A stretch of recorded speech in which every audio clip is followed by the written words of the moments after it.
This is our stage 4, technically it's stage 1 at the match. Procedure. Shooter begins in start box, behind table, pistol loaded and holstered, confirmed empty rifle, unloaded, no magazine inserted, bolt down in an empty chamber, dry fired. The 180 is still in effect even for the unloaded rifle, so keep that in mind. Shooter will neutralize the Polish plate rack with their pistol, then ground the pistol on the provided table. Shooter will run to this window barricade with their rifle, without breaking the 180, get prone on the barricade, and load their rifle while on the barricade prone. Shooter will neutralize the rifle spindle target from prone on the window barricade with no part of their person touching the ground. Any pistol plate left standing is scored as a miss. Loading the rifle before being prone on the window prop is a CGS penalty. Not spinning the spinner is plus 60 seconds. 90-second part time. May God be with you. Everyone failed.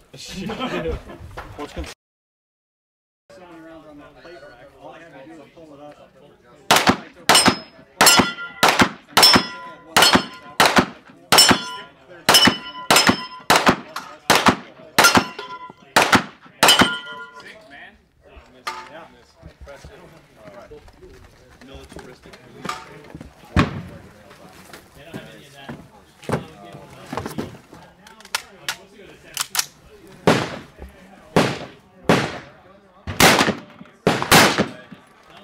If I had to guess,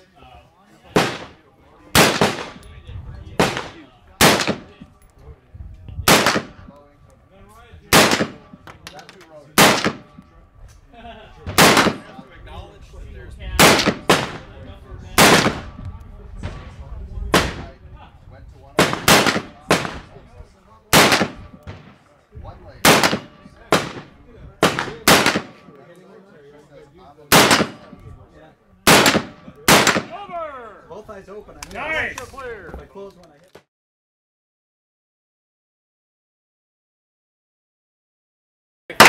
Correct to be with there. Let's see Sarah victory I don't think I was spinning anything.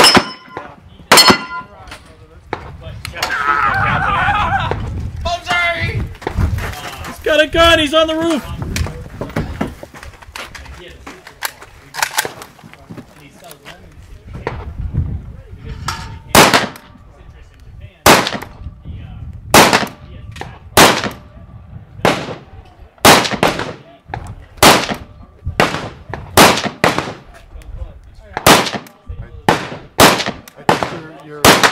There you go. As the greatest weapon of war ever done.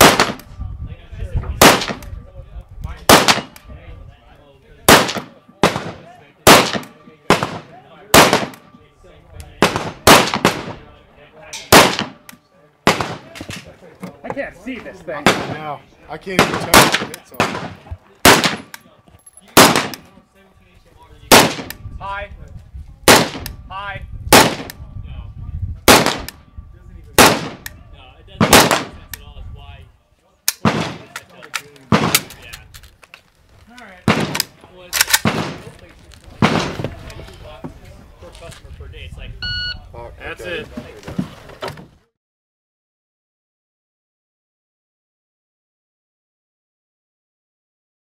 On that plate rack, all I have to do is pull it up.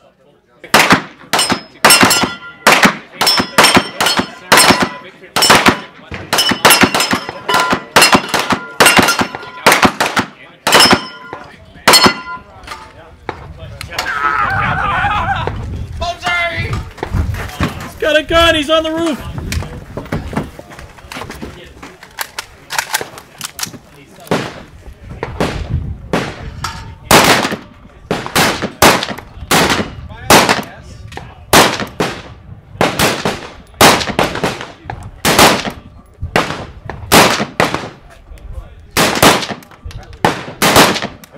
There you go.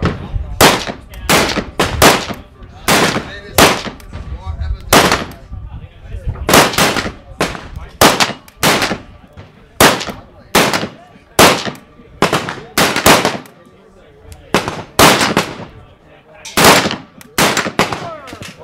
I can't see this thing. Now, I can't even tell if it hits on. Hi. Hi.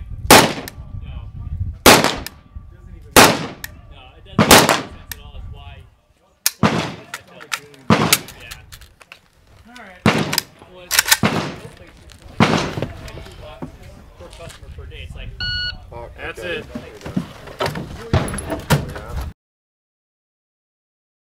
Well, unfortunately, I had pretty good hopes going into this one, but you know, my sights are not. What was interesting is I could see the sights, I could see the target. I was missing, and with the light and the spinner and the dirt behind it, I had no idea where I was missing, so I had no idea how to correct. I think I made like 3 hits out of 30 rounds. I don't know. At random. It was not pretty. One thing that isn't evident on video is the difficulty in which these targets present visually. One of the things we do at this match is the targets are, many matches will put like a bright orange target with some white thing behind it. Yeah. We don't do this. And a lot of our targets are either completely gray from being shot, and we don't paint them. In fact, we have a no paint policy. Right. And we also have targets in shade. So if you imagine a gray, not painted target at 50 yards in the shade, that's one of the things we intentionally do at two-gun action challenge match to make it a more difficult environment. Yep. Your sights, in that regard, were not great for this. Not great. Now, that said, we did have the psychological damage of watching an entire squad before us, of which 90% of them failed. Yeah. And when you watch 90% or whatever people fail, it's hard to not think, I'm going to fail too.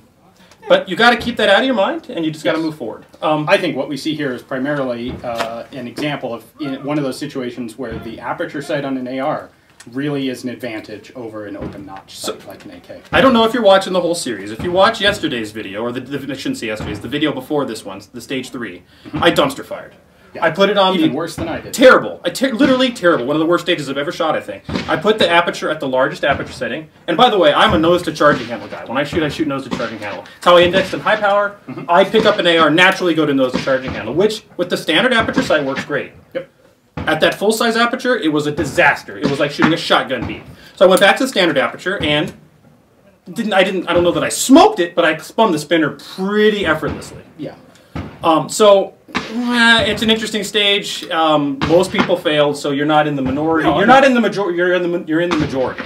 Yeah, but I was a little disappointed by it. Sure, absolutely. Honestly, I probably should have zeroed this a little more precisely before the match. How many times have we said 0, 0, 0, zero the gun? Once it's done being zeroed, zero it again. Yeah, pretty much. And then before you go to the match, zero it, and at the match, if you can, zero it, and then when you're done with the match, zero it again. I'm serious. Yeah. There is no time. Then if you have a chance to zero your rifle or check your zero, do it. Yeah. Always. Yep. Anyway, so that's that stage. Let's. Yeah. All right. Pistol actually did better for me on that. Oh, right, the pistol, of course, yeah. The CZ did better for me than in the last stage where we used it. And the Beretta, once again, actually you handled crushed it with the Beretta. very well for me. I'm never put a lot of time into that gun, but I'm really interested. I'm really enjoying it, I have to say. Yeah. Anyway, so that was that stage. Let's move on to conclusions. So general conclusions. We've been wearing armor this whole match. All day long since 8 this morning. And it's now 1:30 in the afternoon. Yep. Yeah. Now you've done that before. Yeah. Relatively numerously. Sure. This is my first time actually wearing armor here. And the rules for two-gun armor are rifle-rated plates front and back. Correct. So full-size plates, not some little dinky thing. Yeah, not some little trauma plate or something. So I've got 8.5 or 8 by 10, I think they are, plates front and back. And yeah, they're not that uncomfortable, but they are heavy and tiring. They are. It wears on you over time. It really does. Yeah, in fact, you put them on at first and you're like, oh, this is kind of nice. And in fact, right at the beginning, the plate's nice and cool. And as you start to sweat under it, this nice cool plate cools you off until now by 1 in the afternoon, the plate's kind of toasty, and then it's just kind of... I'm sure some of our viewers who did serious work with this plate. So I can't imagine doing this in places like Iraq where it's 123 degrees, and you weren't... Way the hell more than that's the lightweight armor. I'm a little heavier. I got rifle front and back, and I've got side plates. Yep. But compared to that Michelin Man suit that we put our troops in out there, that stuff, that must have been hell on earth. Yeah, I can't imagine. Just goofing off here at the match from 8 in the morning till 2. When you take this off, you're like, oh. It's like... Nirvana. No, really. You feel your shoulders loosen up. You're like... It's almost like getting a massage in a weird way. Taking it off is wonderful. So you wear armor because it feels so good when you get to stop. And the reason we have an armored division at two-gun action challenge match is because I want to... Our goal with this match, I shouldn't say our goal with this match has always been to in focus a more not serious isn't the word, but a more practical approach to the shooting sports, right? It's not just shooting at targets. We want people to be encouraged to bring out their real kit and bring skills that they had at a training class out here and use them on stages. Right, and not just civilians, but there are law enforcement and military guys out here who are able to shoot in their actual daily gear. Yep.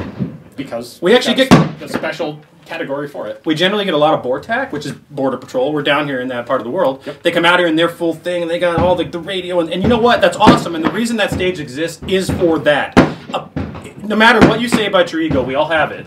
And knowing you put this on, and will do worse because this is on, is hard to justify if there isn't a category for you to compete in that separates you from the pack, so you can go, let me look at how I did against armored versus how did I do against some guy in a t-shirt and shorts with flip-flops and an open AR. Right. So that's reasonable, and that's why we have it. And by the way, the benefit you get from armored is you can carry, you're up completely unrestricted on gear. And if you want to have accessories that you take on and off on different stages, as long as you keep them on your person, you can change configurations of anything. Like something as simple as I didn't wear my gloves on all the stages, however, I kept them in my pockets. And in armored, we can do this.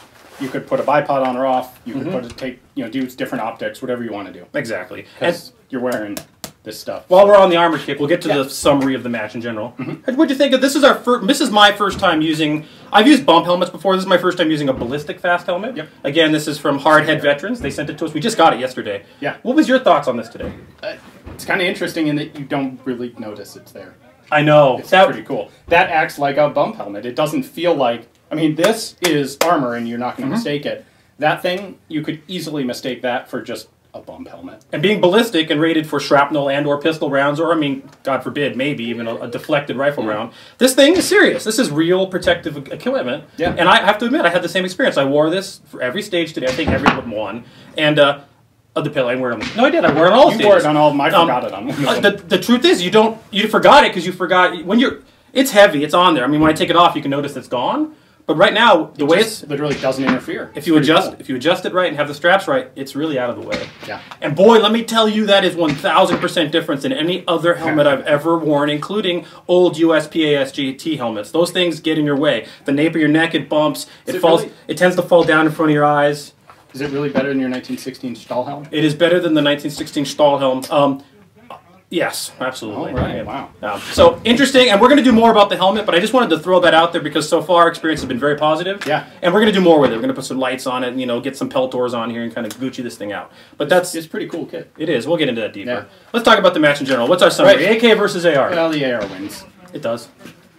I think they're very comparable. Now, yes, the margin of difference between the two is slim enough that I think in most cases shooter skill will be more significant than the difference between these two rifles. I think if we swapped, you still would have won. All right. Well, people are probably going to accuse me of being arrogant, but I'm going to say yes, probably true. Yeah. Okay. Yeah. But I would have been closer if we'd swapped. Would have been a this would have given you a slight +1 boost to your shooting. If I'd had that, I think I could have spun the. I'd agree. Spinner. I'd agree with that. That said, I really like this rifle. I like the recoil impulse. I like the ammo. I like the rifle. Before anyone says we're anti-AK, I'm not. So remember, we're using these in their original guise. Right. This is iron-sighted AR. That's an iron-sighted AK. Some of this is mitigated, or can be mitigated. Yeah. The iron sights on the AK are usable, but they're probably the hardest part of the gun to deal with. Yeah, well, and I've got a nice optic trail right here. I've got some nice optics for it, too. You stick an Obzor on that. And whammo, really, a lot of the deficiencies you're dealing with here on the sight picture versus the aperture go away. Yeah. And same thing, you put a red dot on this. Some of that I would have not had that large aperture mistake, for example. Yep, a red dot would have worked great on that third and shooting around the corner like this, you literally can put it in your shoulder and just kind of go like this and still get a hit. Yeah. Which, when we're using irons and we're trying to get around a truck, I have to get my head on it and get around the truck. Far more difficult thing to do. Yeah. So if you put modern sighting systems on either one of these rifles, you actually close the gap dramatically. Almost entirely. Almost entirely. Get rid of the sights, and all of a sudden now it's trigger, and the trigger on this is better. It's interesting to note, and by the way, I think ARs are very reliable guns. I did have a double feed today, and those were all good USGI mags. I tested them, I slapped them, everything was fine. It just happened. Now, luckily, I cleared it very quickly. You did not have any. No, and not a single problem. I don't know if that's indicative, but the AR is more potential to having a problem like that. And when an AR tends to have a problem like that, we're not talking about mud, guys. We're talking about just a malfunction. When an AR has a malfunction, unless you're really sealed with the AR, it tends to be harder to clear. Right. Tends to be. Mitigate that with training and practice. You can. There's a lot of tricks and a lot of stuff, and once you get really awesome with this, when you're a professional with an AR, I hate to use professional, but you know what I mean, someone that really uses these, there's a lot of stuff that you can get around that, like that. But if you're just an average dude, and you give it to a conscript in the village, and you get a double feed, that, what do you do? Yeah, take the mag out, pull the handle. Right. So which sounds like the same thing as the AR, but it's not. It's actually not. There's stuff you got to do. I mean, there's times when you get a bolt override, one of the most horrendous things ever. You actually want to force this bolt back, lock it, and then you actually karate chop it with the mag out and stuff. I mean, but unless you know this stuff, right, you're just screwed. Yeah, the rifles become a worthless piece of crap in your hands. Yeah. So that's where the AR has its deficiencies. But again, they were meant for different types of soldiers, and we like them both. I do. We really do like them both. Yeah, so you guys can say otherwise, but you're wrong. They're both awesome rifles. Yeah. They we had stages today that were just a couple seconds apart. Yeah. We saw me dumpster fire on a stage in which that happens to everybody, and that sooner or later. Yes, this is a philosophical lesson. I'm giving a speech, but maybe you'll add to this. You don't give up. Right. I mean, I was actually have to admit I was surprised after the dumpster fire happened. I sat in my chair and I'm like, oddly, I'm not angry about that. That was a disaster. It's going to go on the internet. It's going to look atrocious. Oh well, what did I learn today? Never mind the video. What did I learn from that? I learned that I'd never used that big aperture before. I've never done it. I never bothered because I never needed to. And I learned that with my shooting style, I shouldn't. Yeah. So guess what? Never will. Yep. This is the place to learn that. Yep. At a match. Yeah. So, what did you learn? Zero the gun better. Yeah, zero. I think that's the single biggest thing that would help me. Everything else I was really happy with. I was we very happy with the long range performance. Yes. Yeah, you we did were fine. only like 3 seconds. We were 3 seconds apart on that, which is funny. Yeah, which is fantastic for me. So. And then I think we reinforced the statement that if you shoot enough, you could pick up any pistol and use it okay. Yeah, and that applies to rifles too. It does. It applies to everything. In the long run, honestly, everyone likes to fight about these things. Oh, it's the same thing. You put a magazine in, you pull the trigger, pull it out the front. It's the guy using it. Yep, that's ultimately what it comes down to. Until you get to some ridiculous example. Yeah, but anyways, close it off. Thanks for watching, guys. Hope you enjoyed it. If you did, please consider checking out our Patreon page. Support from people there really is what allows us to keep doing this and allows you to get a chance to win cool stuff that we give away every couple of months. If not, we understand. Check out the videos on both Full 30 and YouTube. Subscribe, tell your friends. Thanks for watching. Yep, and I'm kind of hyped on this. I'm going to put a link into the description of the video. Yeah. These guys really were cool to us. Seriously, very cool. Very nice for them to send that to us with to give us the chance to bring you information about that. So please check them out. If you need this kind of thing or you want a helmet for night vision or for any other reason, they seem like really cool guys. The name? Hard Head Veterans. I will put it in the links. Thanks.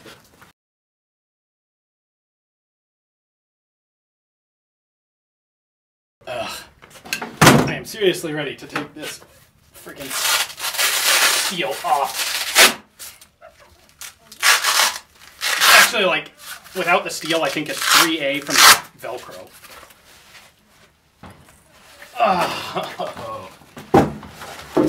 What's that feel like?